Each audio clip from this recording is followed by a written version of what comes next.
네, 은행의 신용 창조 과정에 대해서 설명을 드릴 겁니다.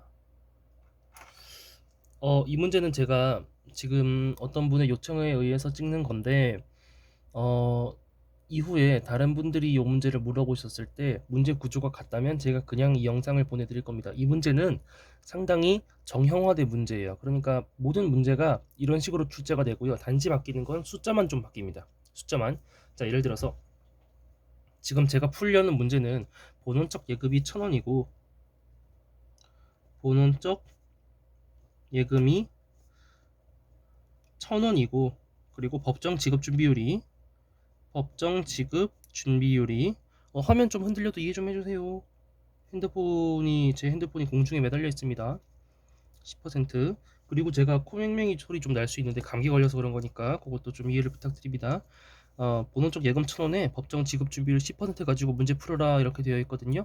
제가 말씀드리는 건 이런 문제는 모든 문제가 100% 똑같이 나오고 단지 요 숫자만 바뀐다. 2,000원이 뭐 2,000원이 되거나 3,000원이 되거나 만원이 되거나 이게 10%가 되거나 20%가 되거나 그거 말고는 문제가 똑같기 때문에 그래서 제가 다른 분들한테도 요 영상을 그대로 보내드리면 요 숫자만 바꿔서 이해하시면 되는 거예요.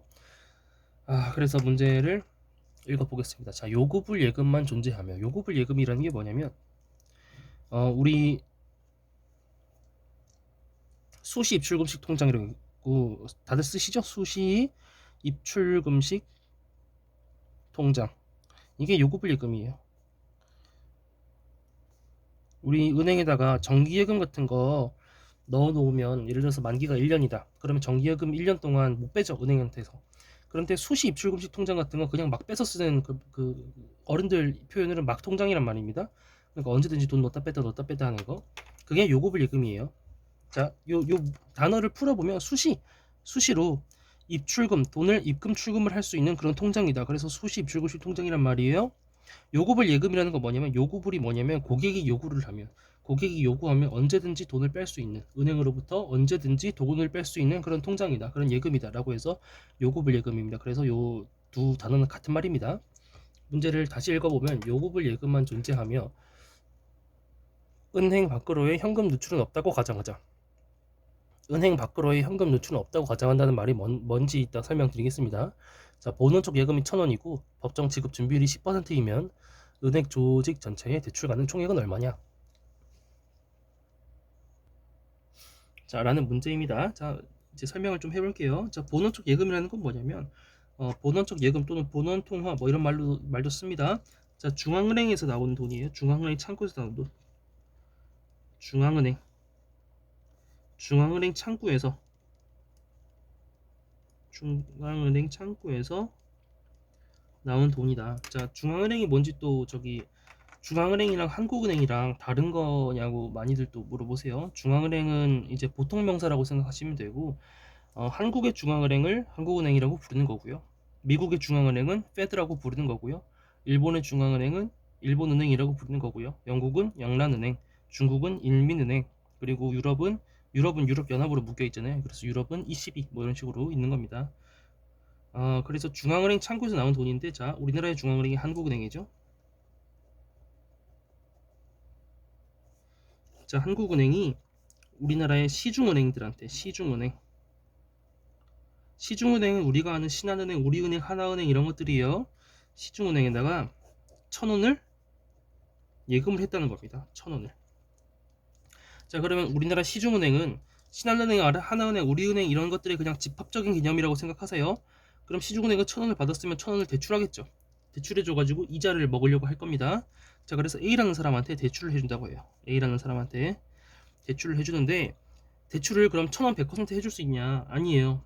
1,000원 100% 해줄 수가 없어요. 10%만큼은 은행 내부에 남겨놔야 돼요. 그래서 법정으로 지급준비율인 거예요. 왜 지급준비율이라는 말을 쓰냐? 은행이 지금 이제 1,000원에 10%인 100원만큼은 남겨놓고 900원만 대출을 해줄 수 있다 이거죠. 왜 그러냐면 1,000원을 전부 다 대출을 해줘버리면 은행 내부에 돈이 없겠죠. 그러면 고객이 갑자기 찾아와서 나 수시 입출금식 통장에 돈 넣어놨어. 요구불 예금에 돈 넣어놨어. 그러니까 내가 요구하면 은행 너는 나한테 지금 돈을 다시 돌려줘야 돼. 자, 나한테 지금 돈 돌려줘. 난 지금 요구할 거야. 그런데 지금 은행에 돈이 있나요, 없나요? 1,000원 빌려서 1,000원 다 대출해줘 버렸으니까 돈이 없죠. 예, 이런 사태를 방지하고자 은행 내부에 몇 퍼센트는 남겨놔라 이렇게 하고 있는 겁니다. 그래서 법적으로 정해놨다. 지급 준비 고객한테 돈을 지급하기 위해서 고객한테 돈을 지급하기 위해서 얼마만큼 준비해놔라. 그래서 준비율. 그래서 법정 지급 준비율이라고 부르는 거예요. 자, 그래서 한국은행이 시중은행한테 돈을 1,000원 넣어주면 시중은행은 A라는 사람한테 900원만 빌려줄 수 있다는 겁니다. 자, 그러면 이 A는 뭐 하냐? 뭐 사업을 하든 뭐 소비에 쓰든 어쩌고저쩌고 하기 위해서 이 A가 돈을 빌린 거겠죠. 그런데 이런 문제들은 전부 다 이렇게 가정합니다. 자, 이 문제도 은행 밖으로의 현금 누출은 없다고 가정하자 이렇게 설명이 되어 있어요. 뭔 말이냐면, 자, A가 돈을 받아놨으면 그걸, 자, 우리 생각해봐요. 자, 대출 받았어요. 대출 받으면 현금 종이 다발로 가지고 있나요? 다시 은행 계좌에 넣어놓나요? 종이 다발로 가지고 있지 않죠? 우리 그 10,000원짜리 50,000원짜리 그 현금 지폐로 가지고 있지 않습니다. 은행에 다시 넣어놓죠. 은행 계좌에 넣어놓는단 말이에요. 그러니까 이 900원은 다시 은행에 돌아갑니다. 이렇게 생각하셔도 돼요. 자, A가 900원을 빌려놨어요. 근데 당장 이거 쓸 일이 없어요. 그러면 자기가 그냥 현금 가지고 있는 게 나을까요? 은행에 넣어놓는 게 나을까요? 은행에 넣는 게 나아요. 은행에 넣어놓으면 저기 이자가 나오니까. 내가 그냥 집에다가 현금 뭉치로 쌓아놓으면 이자가 안 나오죠. 하지만 은행에 넣어놓으면 이자가 나옵니다. 그러니까 900원을 받아다가 다시 900원을 은행에다가 넣어놓는 겁니다. 자, 그럼 시중은행은 그냥 은행들의 집합체라고 생각하시면 돼요. 시단은행, 우리은행, 하나은행 이런 은행들. 그럼 은행들은 900원이 생겼기 때문에 다시 대출을 해줄 수 있어요. 다시 900원이 다시 들어왔으니까. 그럼 얼마를 대출을 해줄 수 있냐? 900원 중에서 다시 10% 남겨놔야 되죠. 그러니까 900원의 10%인 90원은 남겨놔야 되고 900원의 90%인 810원만큼은 다시 대출을 해줄 수 있습니다. 그래서 이제 B라는 사람한테 대출해 준다고 해봐요. 이제 얼마? 810원. 그러면 B도 다시 810원을 은행에다가 넣어놔요. 그래서 이 문제는 이런 문장이 있는 겁니다. 은행 조직 밖으로의 현금 누출은 없다. 자, 여기서 다시 810원 넣는다고 했죠. 은행 조직, 이게 전체적으로 은행 조직이죠.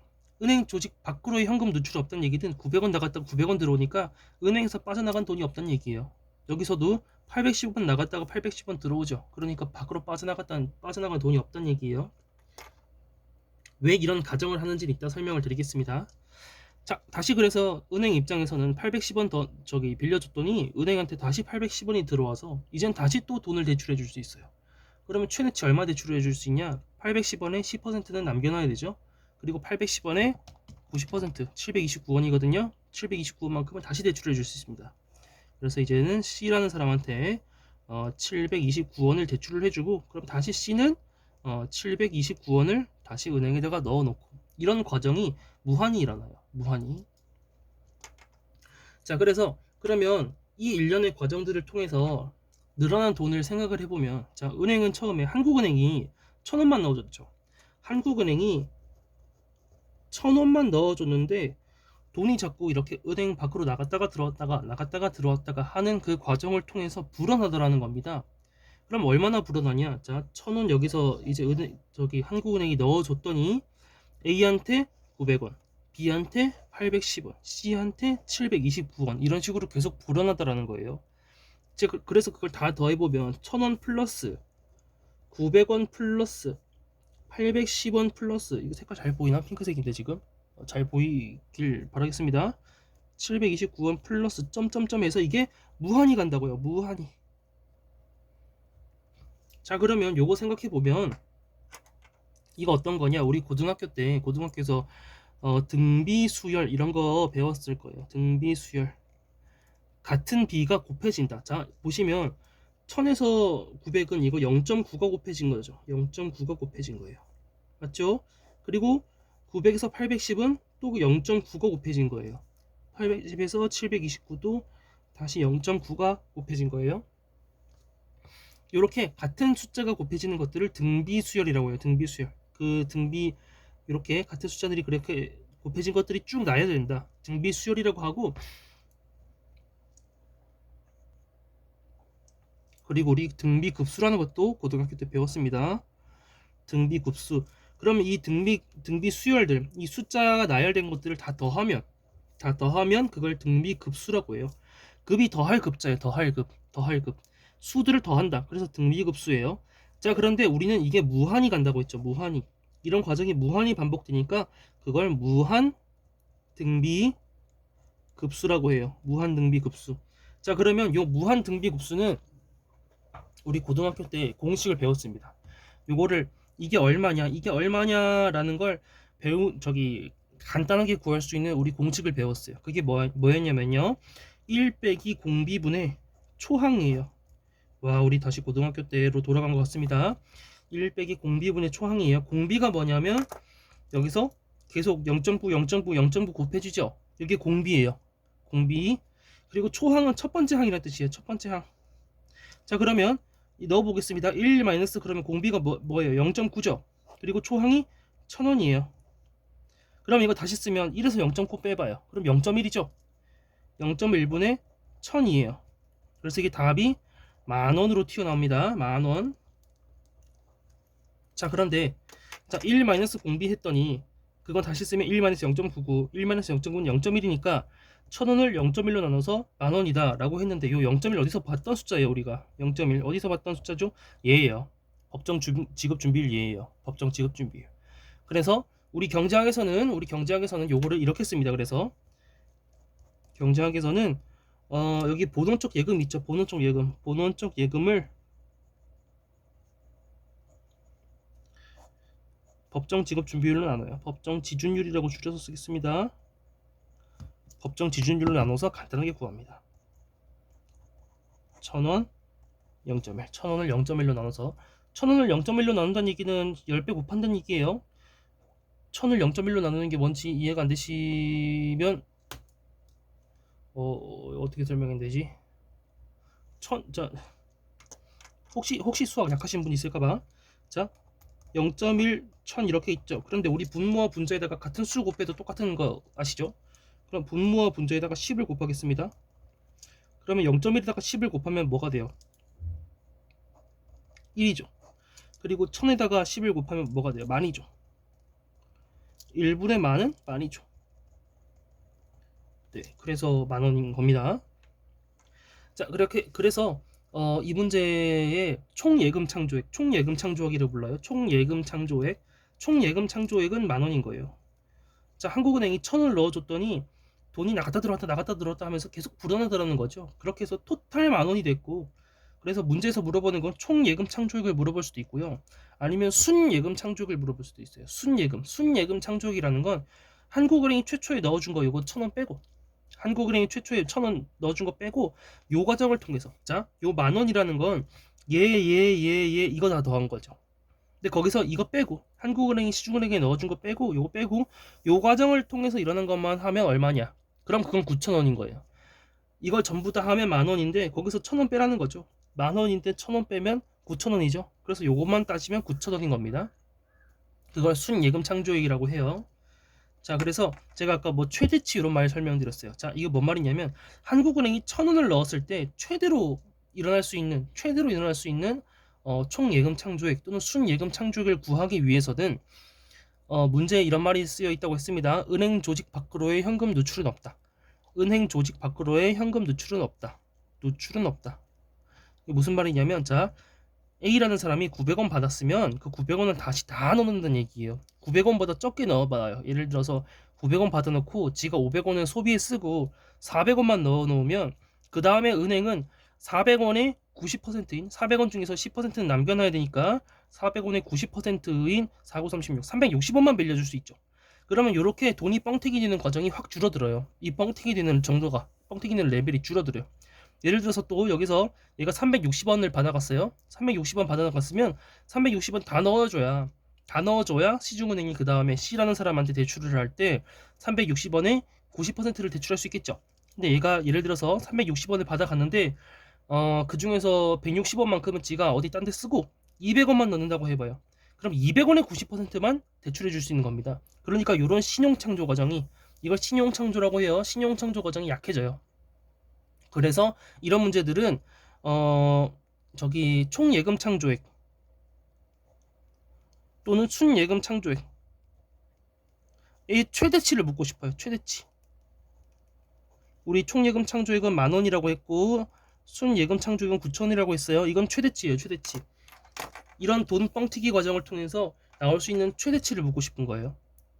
최대치를 묻기 위해서 은행 밖으로 돈은 안 나간다. 은행 밖으로는 돈은 안 나간다. 그러니까 900원 받아가면 얘가 다시 900원에 넣고, 얘가 810원 받아가면 다시 810원 넣고, 이런 식으로 은행 밖으로 돈이 안 나간다. 은행 밖으로 돈이 안 나가니까 그대로 다시 들어온 거죠. 이런 가정을 넣어줍니다. 그래서 뭐 문제에 이런 말들이 나올 거예요. 그래서 은행 조직 밖으로의 현금 누출은 없다. 이런 언급이나 또는 총예금 창조액, 순예금 창조액의 최대치를 구해라. 최대치를 구해라. 최대치를 구하라는 얘기가 이런 과정에서 은행 밖으로 돈이 안 튀어나간다는 얘기입니다. 이 정도로 설명을 해드리면 되겠죠. 그래서 해설을 좀 읽어볼게요. 해설을.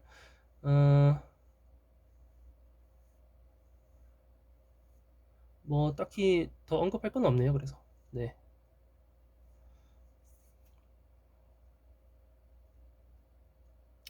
그럼 이 정도로 할까요? 네. 그래서 총예금 창조액, 순예금 창조액 문제에서 뭐 물어보는지 잘 파악하셔야 되고요. 이 문제도 총예금 창조액은 10,000원이고 순예금 창조액은 9,000원이죠.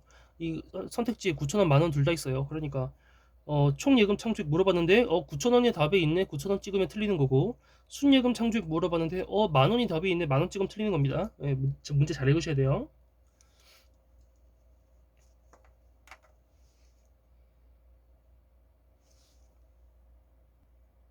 자, 그리고 이 문제는 정확하게 뭘 물어봤냐면 은행 조직 전체의 대출 가능 총액을 물어봤습니다. 은행 조직 전체의 대출 가능 총액. 자, 은행 조직 전체의 대출 가능 총액을 답하려면 10,000원, 9,000원 중에서 9,000원을 답해야 돼요. 은행이 대출해준 총액이라고 했죠. 은행 조직. 은행이 저기 대출해준 총액이라고 했으면 대출해준 금액 보세요. 900원, 810원, 729원 요것들이 대출해준 거죠. 900원, 810원, 729원 등등등. 그러니까 은행이 대출해준 총액은 요 부분이에요. 이 공식에서 요 부분만이에요. 요 부분만. 그쵸? 그런데 우리가 이걸 다 더하면 만원이니까, 이걸 다 더하면 만원이니까 우리가 요 부분만 계산하고 싶으면 어떻게 하면 되겠어요? 만원에서 요 부분만 날리면 되죠. 만원에서 요 부분만 날리면 되죠. 그래서 만원에서 1,000원을 빼가지고 우리가 순예금 창조액은 9,000원이다 라고 했습니다. 그래서 만원에서 1,000원을 뺀 요 부분 900원, 810원, 729원 등등등 더한 거, 이게 은행이 대출해준 총액이에요.